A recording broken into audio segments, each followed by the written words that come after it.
Hello everyone, welcome back to my channel Career Power, your guide to success. तो जितने लोगों ने अभी तक चैनल को सब्सक्राइब नहीं किया, प्लीज़ जल्दी से कर लीजिए। तो यहाँ हम आज बात करेंगे BEd first year second semester की क्लास नोट्स के बारे में, ठीक है। तो यहाँ हम आपको क्लास में जैसे पढ़ाया जा रहा है हमें वैसे ही लेके चलें। तो ये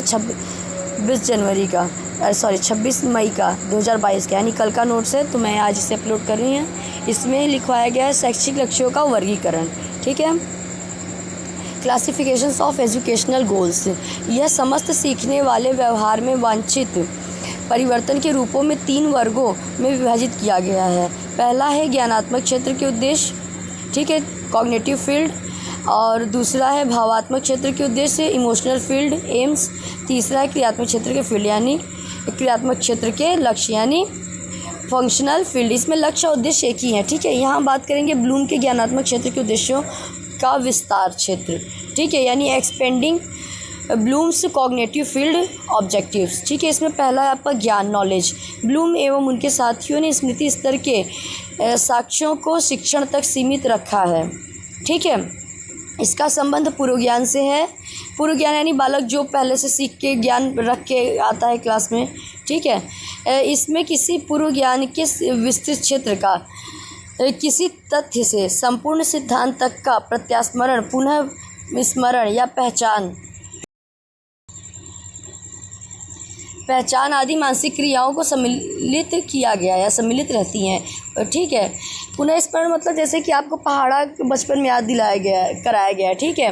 और आप जब अब क्लास में बड़े क्लास जब भी गणितीय इक्वेशंस को, समीकरणों को सॉल्व करते हैं तो आपको पहाड़े का प्रत्यास्मरण होता है, ठीक है। फिर से आप याद करके लिखते हैं, वही चीज़ है, ठीक है। तो आइए नेक्स्ट हम पढ़ते हैं बोध। दूसरा है बोध यानी सेंस। इस स्तर पर छात्र किसी तथ्य, नियम, सिद्धांत आदि के अर्थ को ग्रहण करता है। इसमें किसी संप्रेषण को ग्रहण करना, उसको एक रूप से दूसरे रूप में संप्रेषण को, ठीक है, उसको एक रूप से दूसरे रूप में ग्रहण करने के बाद परिवर्तित करना, उसकी व्याख्या करना, उसे संगठित करना आदि आता है, ठीक है। तीसरा प्रयोग एक्सपेरिमेंट। इस स्तर पर ज्ञान तथा बोध के उपरांत छात्रों का नवीन परिस्थिति में ज्ञान को प्रयोग करना यानी सीखे गए ज्ञान को जरूरत पड़ने पर अपने जीवन में उपयोग करना आता है, ठीक है। इसमें तथ्य, विचार, घटना, नियम, सिद्धांत आदि आते हैं। चौथा विश्लेषण, एनालिसिस।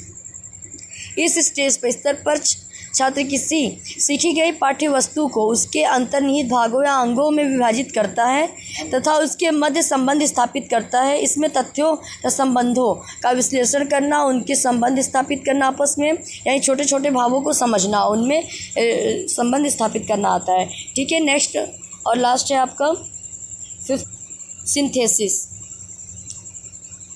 संश्लेषण, ठीक है, सिंथेसिस। इस स्तर पर यानी इस स्टेज पर छात्र विभिन्न तथ्यों को नए रूपों में संगठित करता है, सीखे गए ज्ञान को नए रूपों में परिवर्तित करता है, अपने जीवन में आवश्यकता पड़ने पर यूज करता है, ठीक है।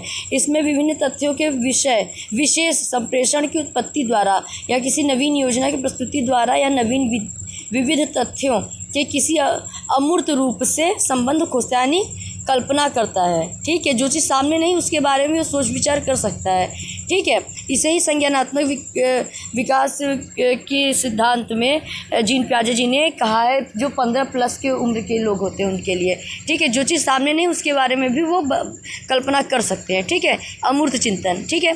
फिर आपका आता है 6वां मूल्यांकन, इवैल्यूएशन। यह ज्ञानात्मक क्षेत्र का अंतर्निहित तथा उच्चतर स्तर है। इसमें बाह्य या आंतरिक साक्ष्यों की सहायता से विचार, वस्तु, घटना, विविध विधि, नियम तथा सिद्धांत के संबंध में मात्रात्मक और गुणात्मक निर्णय लिए जाते हैं। इसमें छात्र मूल्यांकन करने में समर्थ हो जाता है, ठीक है। फिर आपका आएगा ब्लूम के भावनात्मक क्षेत्रों का वर्गीकरण। इसको हम नेक्स्ट वीडियो में देखें। तब तक के लिए धन्यवाद। चैनल को प्लीज़ सब्सक्राइब करने, लाइक, शेयर और कमेंट करके बताएं कैसा लगा।